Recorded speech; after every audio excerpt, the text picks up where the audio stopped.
El Señor esté con ustedes. Y con tu espíritu. Del Santo Evangelio según San Mateo. Gloria a ti, Señor.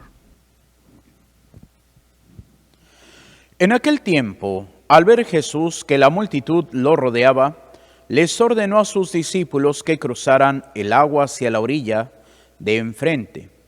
En ese momento se acercó un escriba y les dijo: Maestro, te seguiré a donde quiera que vayas.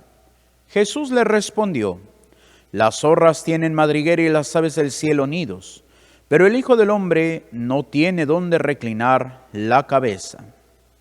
Otro discípulo le dijo: Señor, permíteme ir primero a enterrar a mi padre. Pero Jesús le respondió: Tú sígueme y deja que los muertos entierren a sus muertos. Palabra del Señor. Gloria a ti, Señor Jesús. Nos sentamos brevemente. Queridos hermanos, el día de hoy nos encontramos con este capítulo 8 de San Mateo, ya después de haber meditado lo que fueron las bienaventuranzas, capítulo 5, luego las acciones que todo cristiano tenemos que vivir, capítulo 6, y los consejos prácticos de la vida cristiana, capítulo 7, de San Mateo, que es este sermón que llamamos el Sermón de la Montaña. Pues hoy nos encontramos ya con la predicación del reino de los cielos, que después de bajar lo que debíamos haber escuchado el día viernes pasado, pero celebramos la solemnidad de el Sagrado Corazón de Jesús. Entonces, cómo Jesús cura a un leproso. Después, el día sábado, el Inmaculado Corazón de María, debimos haber escuchado la curación de un centurión y la curación del siervo del centurión y la curación de la suegra de Pedro. Y ya después de ahí viene la vocación apostólica. Vayamos a la muchedumbre para predicar también en los distintos poblados, la palabra de Dios. Y bueno, pues ya después viene precisamente cuando salen ya la predicación, viene lo que se llama las exigencias de la vocación apostólica. Pues bueno, primeramente este escriba que le dice: Maestro, te seguiré a donde quiera que vayas. Y la respuesta de Jesús nos parece un poquito rara. Las zorras tienen madriguera y las aves del cielo nidos, pero el Hijo del Hombre no tiene dónde reclinar la cabeza. ¿Por qué lo dice? Porque muchas veces los escribas en el tiempo de Jesús pues tenían cierto estatus, cierto nivel. Y entonces, ¿qué es lo que el Señor le está diciendo? No te vayas o no me vayas a seguir. ¿Por qué? Porque no hay bienes materiales. El Señor es el que nos invita a la pobreza. Por eso podríamos recurrir nuevamente al capítulo 5. Bienaventurados los pobres de espíritu, porque de ellos es el reino de los cielos. Porque no se trata solamente de la pobreza material. ¿Por qué? Porque alguien puede ser pobre materialmente, pero no pobre de espíritu. ¿Por qué? Porque confía en aquello, aunque sea poco que tiene.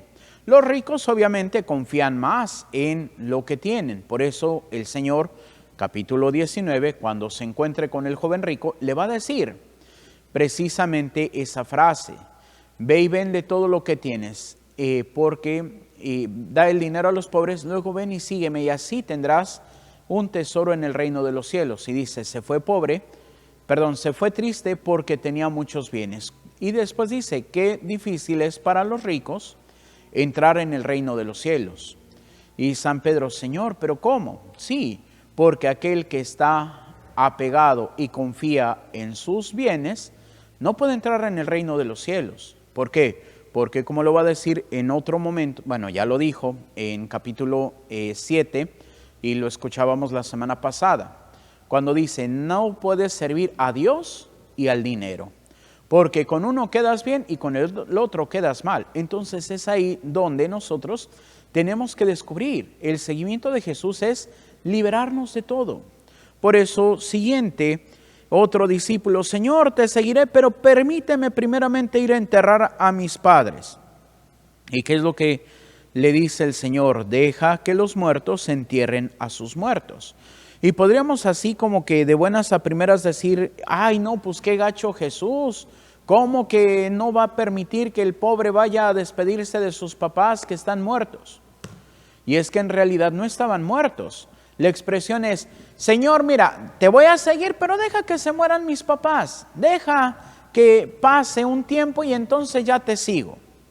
Es como aquella vieja frase que es un dicho. Le damos la carne al diablo y los huesos a Dios. ¿Qué significa? Que ya cuando esté viejito, ay sí, ya cuando esté viejito voy a la misa. Y podríamos preguntarnos, ¿y quién te dice que vas a llegar a viejito? ¿Por qué? Porque no tenemos la vida comprada. De hecho, hay un filósofo alemán, Martin Heidegger, que dice que después de nacer somos lo suficientemente viejos para morir. Pero a veces pensamos, no, ya cuando tenga ya como 100 años, ya me voy a morir. No tenemos la vida comprada. Por eso el Señor nos dice que tenemos que estar preparados. Y es en ese sentido en el cual, por eso la exigencia de que Dios sea nuestra única prioridad. Sí, no tenemos que desatender nuestra vida humana, nuestra vida familiar, nuestra vida social, pero que no sea lo principal.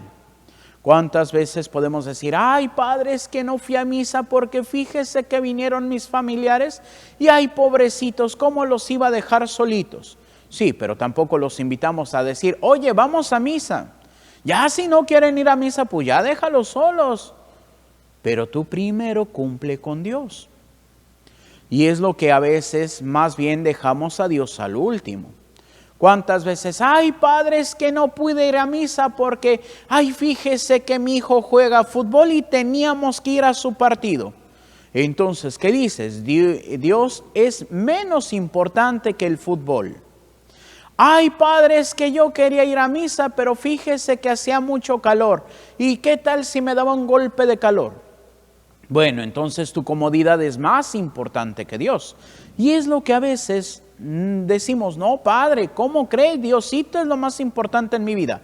De palabras o de boca o de labios para afuera. Pero en la práctica decimos lo contrario. Y es precisamente lo que el Señor dice, que tu comodidad, tu dinero, tus bienes no sean el fin. Que la relación que tienes con tu familia, que tienes con tus amigos, que tienes con quien quieras, no sea lo principal. Dios tiene que estar por encima de todo. Y es ahí donde, pues, a veces fallamos. Porque lamentablemente, Dios no es lo primero que tenemos. Por eso decía el padre Severino María Alonso, misionero claretiano, decía que muchas veces nosotros somos cristianos excéntricos. Y a veces cuando hablamos o escuchamos la palabra excéntrico pensamos, ay, algo estrafalario.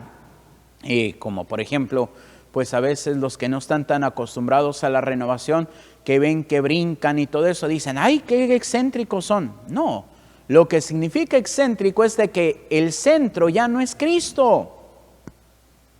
El centro es mi prioridad, mi familia, mis compras, mi descanso, mis vacaciones, todo aquello menos Cristo. ¿Y cuántos de nosotros hemos sido cristianos excéntricos o somos cristianos excéntricos? Y es ahí donde tenemos que cambiar. ¿Por qué? Porque el Señor por eso nos advierte. En los otros pasajes sinópticos aumenta una más el Señor. Al que le dice, sígueme. Y ese joven dice, Señor, déjame primero ir a despedirme de mis padres. Y dice, el que toma el arado y mira hacia atrás no es digno de mí. Y podríamos decir, oiga padre, ahí como que sí Jesús suena un poquito gacho. ¿Por qué no me va a permitir despedirme de mis padres si estoy dispuesto a seguirlo? Y lo que podemos entender no es tanto por el despedirte, sino cuántas veces Cuando tomamos la decisión de venir a misa, tomamos la decisión de hacer el bien, tomamos la decisión de vivir más cristianamente, nuestra propia familia es la que nos echa atrás.